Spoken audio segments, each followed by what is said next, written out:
The recent Australian investigation into melatonin products has exposed serious safety concerns that extend far beyond simple quality control issues. Laboratory testing of popular unregistered melatonin products revealed alarming variations, some containing more than 4 times the labeled dose, others with 50 to 70% more than advertised, and one product containing no melatonin at all.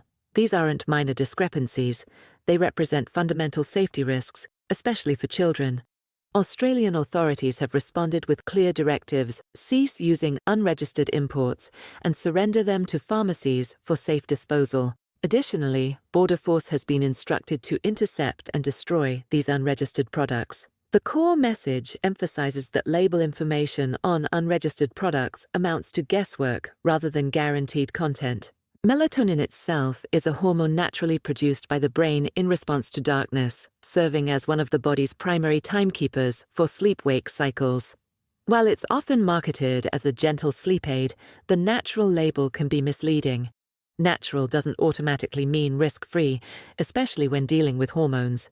At appropriate doses, short-term use may benefit certain adults with sleep timing issues or jet lag. However, higher or inconsistent doses can trigger side effects, including morning sedation, headaches, nausea, and increased seizure frequency in vulnerable children with pre-existing conditions. The regulatory landscape varies significantly worldwide, contributing to consumer confusion. In the United States, melatonin is typically sold as a dietary supplement, avoiding the rigorous pre-market approval required for medications. Australia takes a more stringent approach, classifying it as medicine with specific restrictions. Adults can access certain products through pharmacists, including modified release, 2 mg tablets for short-term primary insomnia in those over 55, and immediate release formulations up to 5 mg for adult jet lag. For children, melatonin requires a prescription and is approved primarily for insomnia associated with autism spectrum disorder or Smith-Magenis syndrome.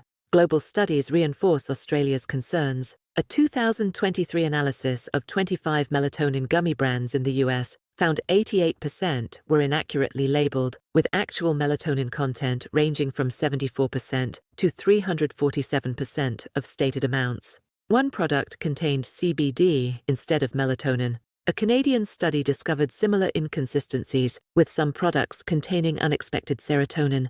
Despite these risks, many Australian families continue purchasing melatonin online, driven by 3 main factors: access and cost barriers, the appeal of gummy formulations, and sometimes conflicting advice from healthcare providers. The consequences are reflected in poison hotline statistics, with nearly 1,500 calls last year regarding children ingesting melatonin, often mistaking gummies for candy.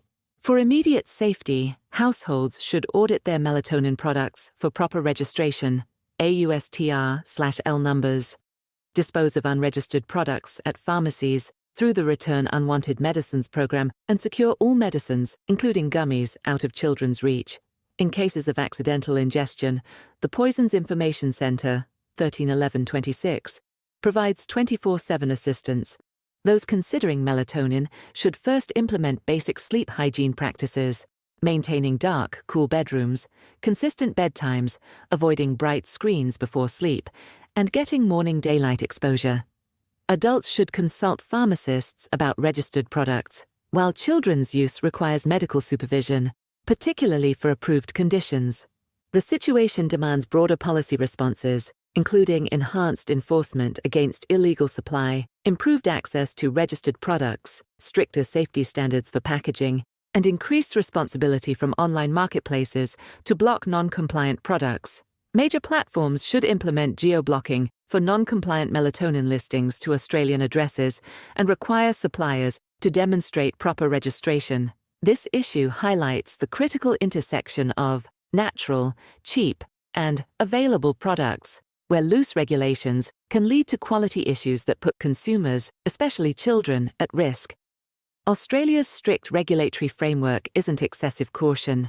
It's necessary protection, ensuring that hormones don't become treated as candy.